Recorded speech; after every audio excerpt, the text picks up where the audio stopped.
दत्ताजी सिंधिया प्रथम सिंधिया पेशवा द्वारा राजा साहू के प्रतिनिधि के रूप में नियुक्त राणोजी सिंधिया मध्य भारत में सिंधिया घराने के संस्थापक थे। मराठों में क्षत्रियों के जो 96 कुल माने जाते हैं उनमें से एक है सेंद्र, जिसका अपभ्रंश सिंधिया माना जाता है। दक्षिण के बहमनी राजाओं के समय इस परिवार के प्रभाव में वृद्धि हुई और इन्हें सतारा में नजदीक स्थित कान्हेर खेर नामक स्थान का पाटिल नियुक्त किया गया। सिंधिया के औरंगजेब की सेना में होने का भी उल्लेख मिलता है। इस परिवार की एक कन्या सविता बाई का विवाह साहू जी से होने के बाद इनका प्रभाव और भी बढ़ गया था। जहां तक राणोजी का प्रश्न है, वे तत्कालीन पेशवा के पुत्र बाजीराव के बाल सखा थे। बाद में पेशवा की सेना में भर्ती होकर उन्होंने अपने सैन्य गुणों का परिचय दिया और अच्छी तरक्की की। इतनी तरक्की की युवावस्था में ही मालवा में साहू जी के प्रतिनिधि बन गए। राणोजी ने अपना प्रारंभिक मुख्यालय उज्जैन को बनाया और वहीं से अपने हिस्से के मालवा को उत्कृष्टता पूर्वक नियंत्रित किया। यह युवा आरामतबल नहीं था। मालवा संभालते हुए भी जब यह केंद्रीय सत्ता का आदेश मिला, उन्होंने दूर दराज तक जाकर युद्ध क्षेत्र में जाकर अपने शौर्य का प्रदर्शन किया।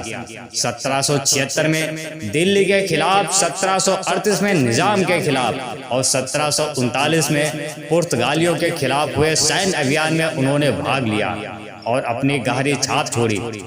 1745 में इस बहादुर सेना नायक का सुजालपुर में निधन हो गया।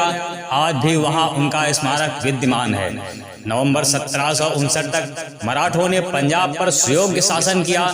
जनता में संतुष्ट के भाव देखे जा सकते थे। आम लोग और किसान फिर से खेती व अन्य व्यवसाय करने लगे थे। तभी क्रूर अब्दाली नजीम के कहने पर आ खड़ा हुआ। लाहौर फिर से गुलाम हुआ। शंभुराजे शिंदे युद्ध में पराजित हुए और नई सेना लेने के लिए दिल्ली की ओर रवाना हुए। विजयादशमी को ही महाराज दत्ताजी शिंदे ने सोना देते हुए भाषण दिया था कि है अभिमानी मराठा वीरों, यह संकट काल है, देश पर दुश्मन कभी भी हमला बोल सकता है। हम यहाँ दाना पानी तक को तरस रहे हैं। पुणे से रसद आने में अभी वक्त है। पिछले कुछ दिनों में जानवरों के चारों में भी कटौती करनी पड़ रही है। कैलाशवासी दादा साहेब जयपादाता के प्यारे हाथी जवाहर गज को भी यूं ही भूखा रहना पड़ा है। यह हमारे लिए अति दुखद है। गनीम इस गंगा पार पुल की रक्षा बड़ी चतुराई और तपस्या के कर रहा था। गंगा में आखिर युद्ध करे भी तो कैसे? अब हमें नदी के ढलान कहाँ है यह पता करना है। तब तक दिन दत्ताजी महाराज का विश्वस्त मराठा सैनिक राजाराम चौबदार नजीम के दूत को पकड़कर शिंदे छावनी में लाया।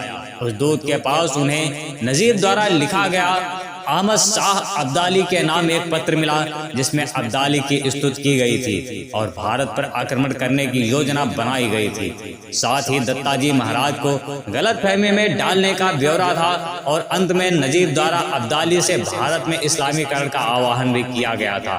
दत्ताजी महाराज यह पकड़कर नजीम की धूर्तता समझ गए। इधर शिंदे छावनी में मेहरबान दत्ताजी श्रीमंत जानकोजी राव शिंदे, श्रीमंत महादेवजी शिंदे, सरदार तुकाराम शिंदे और तुकोरी जे बाव साहेब और तुकाजी, सरदार ज्योतिबा राव शिंदे, सरदार नायक, सरदार मेहंदेले, सरदार गायकवाड़, सरदार पवार, पतोंजी सुर्वे, विरोजी कदम, अप्पा राव निगाड़ीकर इत्यादि मराठा वीर देश के स्थिति पर चिंताग्रस्त थे। सभी अपने अपने विचार प्रकट कर रहे थे। दत्ताजी महाराज के कहने पर सभी युद्ध के लिए निकल पड़े। दत्ताजी अपने छोटी सी सेना के साथ ही निकल पड़े थे। एक दिन सुबह अचानक अब्दाली का आक्रमण हो गया। दत्ताजी को शायद अपनी मृत्यु का एहसास था। उन्होंने युद्ध शुरू होने के पहले अपनी पगड़ी में रखे हुए भगवान माधव राव को दिए और बोले, अब इनका ध्यान तुम ही रखना है।